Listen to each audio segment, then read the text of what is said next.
بسم الله الرحمن الرحيم. الحمد لله رب العالمين وبه نستعين على أمور الدنيا والدين وصلى اللهم على سيدنا محمد وعلى آله وصحبه وسلم أجمعين. marka ugu horeysa waxaan salaamayaa guddoonka labada aqal iyo ku-xigeenadooda iyo guddiga doorashada mudanayaasha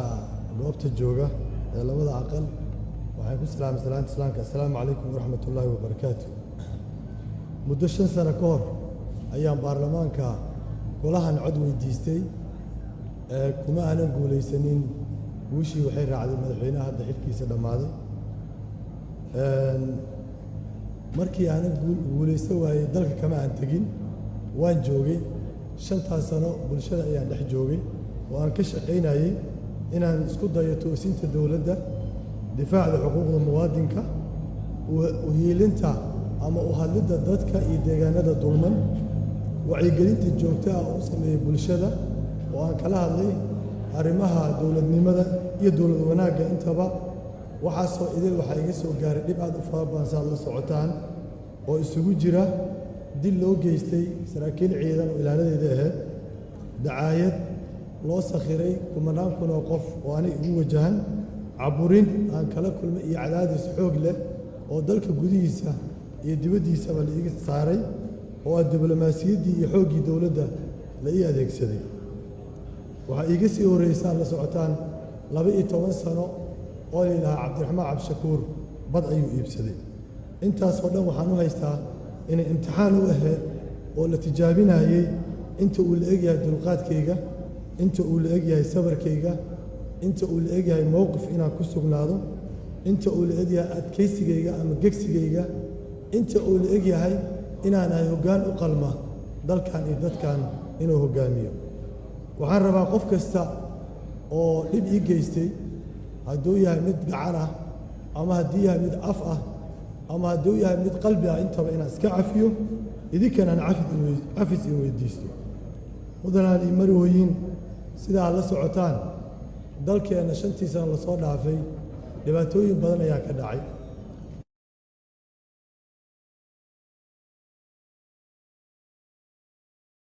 socotaan boosaaso colaadaa ka dhacday,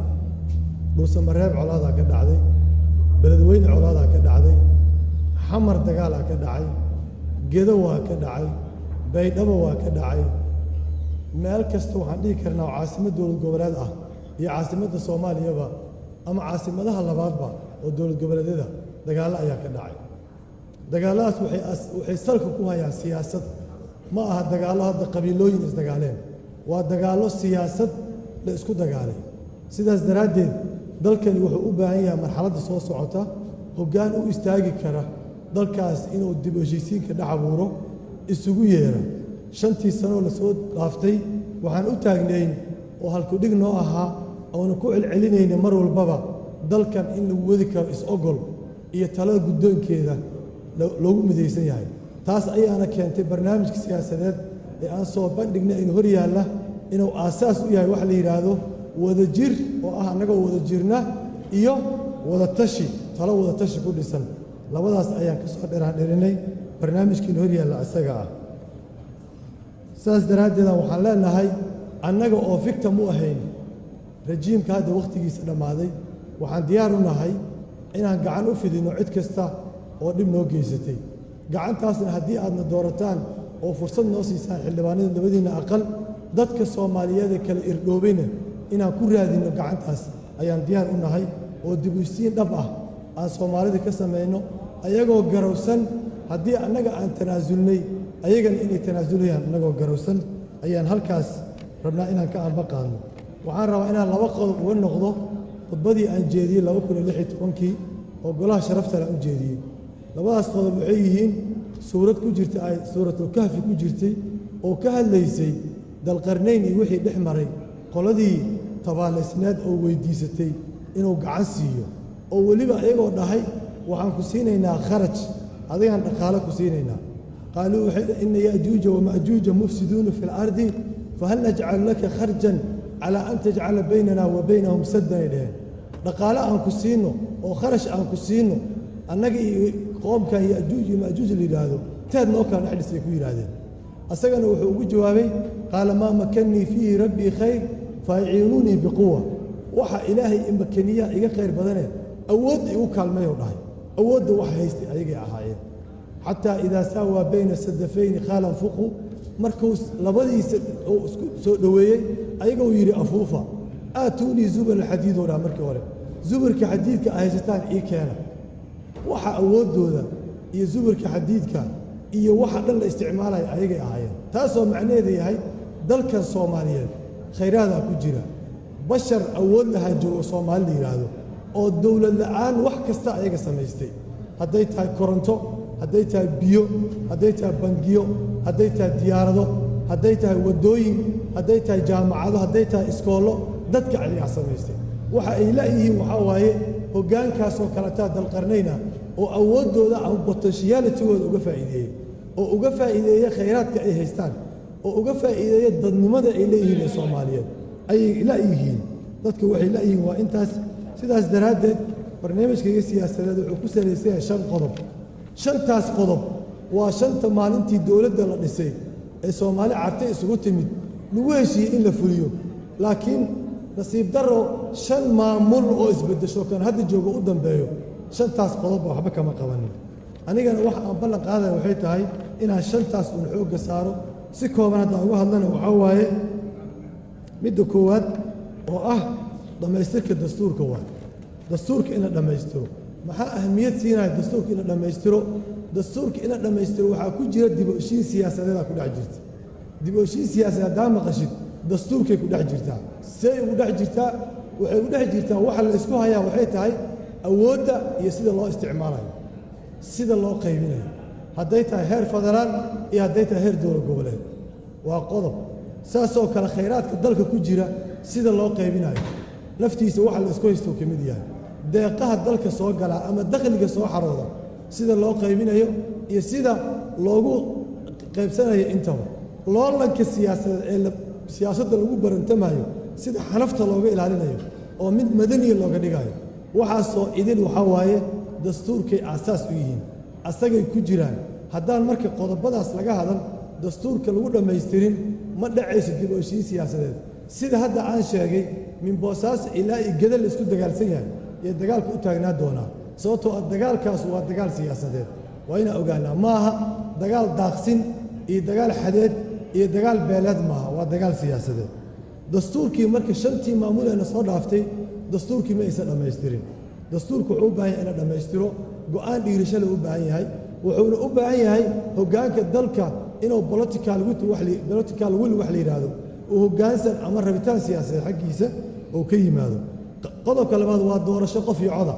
doorashada aan maalin kasta qabanno oo 5tii maamul ee soo dhaaf ay qabanayeen waxay ahayd doorasho marna odayga wax soo qorayo marna ergo wax soo dooranayso iyo tii ugu dambaysa dowlad goboleedyada ay soo magacaabayeen xildhibaanada aan ku soo dhammaanay oo ayaga dhan musuq iyo gacanka hadal iyo dhibaato ay ka abuurmaysay oo qofku asaga leeyahay xildhibaanka anaa keensanaya taasi looga baxo oo awoodda shacabka loogu celiyo waxaan u baahannahay in doorasho qof iyo cod la qabto 5tii maamul ee soo dhaaftayna ma aysan qabanin midda saddexaad waa dhismaha ciidan qaran marka aan leenahay waa ciidan Soomaali u dhan tahay goboladeeda iyo qabaa'isheeda u dhan tahay waa ciidan siyaasadda ka madax bannaan oo dastuurkii sharciga ilaalinayo ma aha kaliya dareeskiisa inuu qurxan yahay mishaarna inuu qaato maaha waa ciidan xiriye ciidan ku jira waaye ee xaafadaha aan ugula noolayn oo jidadka aan taagnayn ciidankaasaa la yidhaahdaa oo ah ciidan ilaalinaya waajibka qaran ee asaga aan saaran ee madaxda aan weeraraynin mucaaradka aan jidka u gelaynin kuwa mudaharada aan xabadaynaynin ciidankaas waa ciidankaan sheegayno oo ciidan qarana ciidan qaran haddaan dhisannane amisomna waa naga maaransiinayaa al-shabaabkane wuu naga celinayaa taas waa qodobka saddexaad midka afraad waxaa waaye ka guulgaarista wadahadalka Soomaaliya iyo Somaliland 5tii maamul arrintaas ma aysan ku guulgaarin in Soomaaliya iyo Somaliland ay wada hadlaan oo meel la saaro oo tabashada ay qabaan walaalaheen iyo waxa ay damacsan yihiin oo ay ka damacsan yihiin ayatiinka wada hadalka lagala hadlo ma aysan dhicinin wada hadallo iska shirar ah oo aan ajado lahayn oo aan road map lahayn oo milestones aan lahayn oo aan qorshe meel ka bilowdo meel ku dhimaado lahayn oo ajadayaasha wada hadalka laga wada hadlayo waxay yihiin aan lahayn oo Soomaalida dowladda federaalka ay heshiis ku ahayn sida loola hadlayo Somaliland ayaa soo dhacay midka shanaad waa maqaamka caasimadda gobolka banaadir oo ah in meel la saaro magaalo 3 milyan ku nooshahay oo meeyarkeeda maalin kasta madaxtooyada laga soo magacaabayo oo dakhligeeda iyo canshuurteeda aan loo qaybinaynin service lagu qabanaynin dadkii ay ka imaanaysa ee reer muqdisho waayo qodobka shanaad shantaas qodob oo halbowlow ah dib u dhiska dowladnimada shantii maamul ee la dhaafay ma aysan qabanin barnaamijkayga si faahfaahsan ayay ugu taallaa ayna ugu qoran tahay inaan wax ugu qaban doono walaalayaal dalkan wuxuu u baahan yahay hoggaan adkaysi iyo dulqaad leh hoggaan karti u leh inuu dadka ka soo horjeeda aqbali karo hoggaan karti u leh inuu dadka inta ka ra'yi duwan xamili karo hoggaan karti u leh inuu baarlamaanka uu ka ra'yi duwanaa karo sidaa og tihiin labada aqal ee baarlamaanka dastuurkeenna annaga iyo dowladnimadeenna waxaa asaas u ah baarlamaanka waa barlamentarian ma aha presidential ma aha system oo madax ka noolehe ma aha systemka waa system barlamentariana sidaas daraaddeed sovereigntiga ama waxa siyaadada la yidhahdo madax bannaanida qaran waxay taallaa baarlamaanka ayay taallaa taas ayaana qasab ka dhigaysa in baarlamaanka uu noqdo awoodda ugu sarraysa madax kasta ee timaaday dalka ee soo martay baarlamaanka waa awood tireen waxay ku awood tireen inay guddoomiyaasha baarlamaanka iska beddelaan inay madaxdii la shaqaynayso ra'iisul wasaarayaashan iska beddelaan inay xukun ka tuuraan haddii ra'iisul wasaaraha kale ra'yi duwanaadaan hadday guddoomiyaha baarlamaanka kale ra'yi duwanaan inay xil ka tuuraan saas ayaana instability ama xasilooni darro siyaasadeed oo dalku soo wajahaya wuxuu u baahan yahay dalkani saan sheegay hoggaan dulqaad leh hoggaan aan laga cabsanayn laakiin laga heebaysanayo u baahan yahay wuxuu u baahan yahay hoggaan aan loo guulwadaynaynin laakiin la ixtiraamayo ixtiraamka dadka inaad ka kasbato ayaa la rabaa ee inay kuu durbaan tumaanay kuu guulwadayaan lama rabo hoggaan dulqaad leh hoggaan dhimrin leh hoggaan turis leh hoggaan tawaaduc leh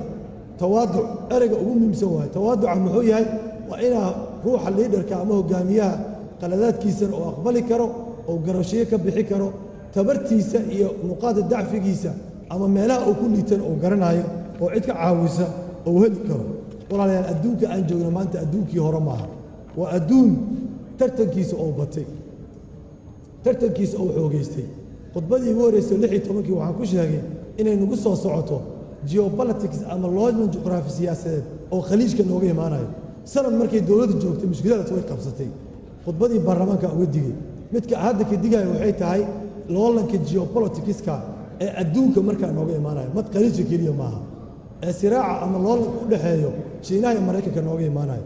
oo uga nooga imaanayo yurub oo isku dhinaca iyo maraykan iyo shiina nooga imaanayo bariga afrika ama geeska afrika waa ogtihiin qolo kasta waxay u soo magacaabatay erge gaar ah shiina hadday tahay maraykan hadday tahay yurub hadday tahay waa area ama waa gobol maslaxad weyn laga leeyahay haddaan marka gara karin sidaan u maaraynayno arrintaas ama hoggaan aan gara karin oo yimaado oo keliya ah inuu un xilka la qabto keliya loo imaanin ee fahamkaas loo yimaado waxay u baahan taas arrinta iyada ah inaan ka digtoonaano waxaan u baahannahay adduunka hadda waxaa yaraanaya dhaqaalihiisii si uu covid-19 u dhacay waxaa yaraanaysa ahmiyada la siinayo waddamada soomaaliya oo kaleeta aad u yaraanaysa xagga dhaqaalaha markii la yidhaahdo haddaan lehelin marka hoggaan la jaan qaadi kara adduunkan cusub oo waxaan ay yidhahdaan clarity official leh oo aan articulate garay karin issueyada dalka leeyahay oo aanan formulate garay karin institutionka democratiska oo ay ku xiran tahay dayn cafintii wixii la mid ah haddii aan la helin dalkani halis ayuu ku jiraa sidaas daraaddeeda waxaan u baahannahay in aan arrintaas iyada ah aan guntiga isaga dhigno oo aan samayno dadaal fara badan aan samayno meesha ugu dambayso aan uga baxayo waxay tahay waxaan u baahannahay in doorashadii soo dhacday waan ogahay xildhibaano badan oo halkaan fadhiya oo labada aqal ee baarlamaanka ku jira qaabka ay ku imaadeen dhammaanteen waan is ognahay waxay ku imaadeen duruufo oo ayaga raalli ka ahayna lagu soo saaray sidaas daraaddeed markay cod ka dhiibayaan waxay fiirinayaan duruuftii ay ku soo baxeen iyo damiirkooda labadaasaa loolan ku jira duruuftii aa ku soo baxday iyo damiirkaada aa ku codaynaysid labadaas loolan ayaa ku jira haddii qof abaal kugu leeyahay abaalka qarankaa ka weyn annagoo og in xildhibaanada la soo magacaabay